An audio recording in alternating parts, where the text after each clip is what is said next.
provided, electricity is being provided, so they have information.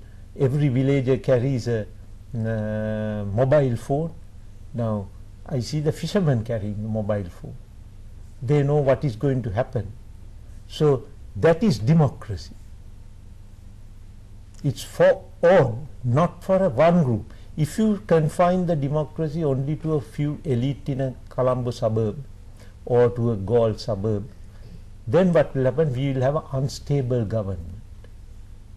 And that instability itself will kill the elite of that society. So the elite should understand that if they want power, it's a power sharing with the villagers which will bring them forward, which Fonseca will never do. Why do you say never do? He will never hand over that power because of the influence of the economic influence of the United National Party under Ranil, where I had the opportunity during that period of visiting the head of the IMF with another friend of mine, Percy Vikramasekara. We visited and met one Mr. Carter, the head of the IMF here.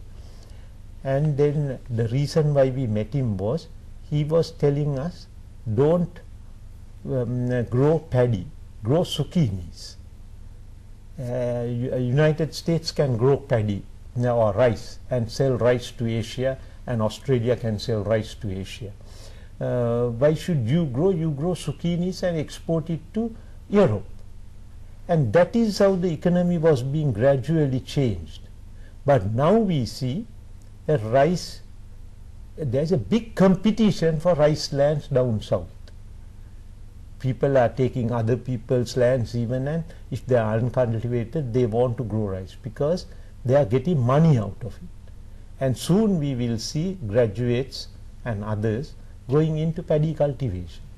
Like what you see in Australia, farmers' children come back after the university degrees to do the cultivation back in the home, because that is what is to a certain extent democracy.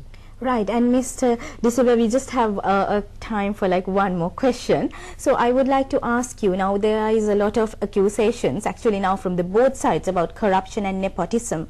So what is your take on it? Especially, can you relate some of the allegations to what you see in the international political context as well, because you have traveled? If you talk about corruption and nepotism in Sri Lanka, and compare to what is the corruption and nepotism in India or in Indonesia, in Thailand, then you will be surprised that we are far, far better off than that. Their corruption is only at a very high source. And the other thing we have to remember is, corruption even in those countries and in Sri Lanka is brought about not by a government. It is forced on the government by various multinational interests.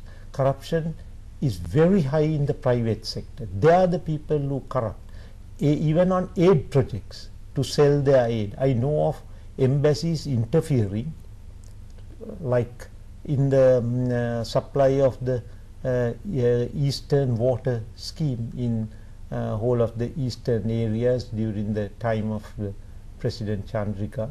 There were allegations that the whole project could have been done by Sri Lankan engineers for one-third the cost or less, but it was done at a huge price through with foreign, what I may call foreign government coming into the situation, and went to a private bank financing. Now things like that has happened in Sri Lanka. Things like that is happening in Malaysia, Indonesia on a vast scale. So our corruption is nothing, but corruption can only be stopped by proper education of the people, and that has to start with our full society. Corruption cannot be stopped by the gun. That is last thing.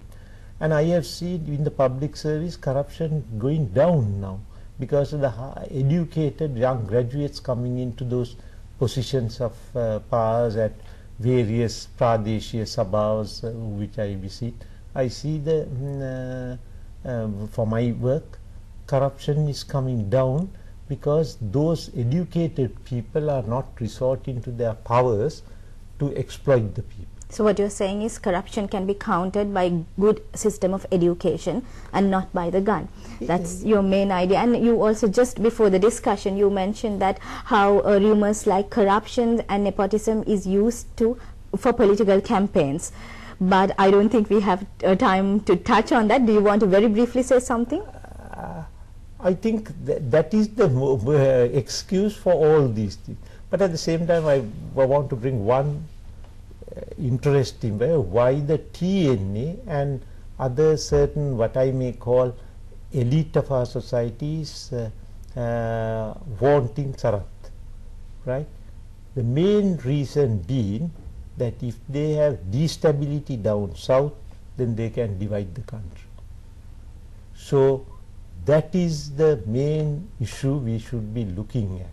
Do we want to go through another period of 30 years of war and foreign interference in this moment, or allow this man to continue with the development process where we as engineers, contractors, consultants, doctors, scientists will have more and more work and give us some stability and our children some stability.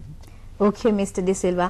So we were speaking to Mr. Tissa De Silva, a consultant and an engineer, an independent engineer. He kept on insisting that he was independent and not attached to any political party. And throughout your discussion, Mr. De Silva, we saw how you were critical about the former President Chandrika Kumaratunga with respect to accepting aids on their terms, how you sort of encouragingly spoke about President Premadasa with his ability about connecting to people. So that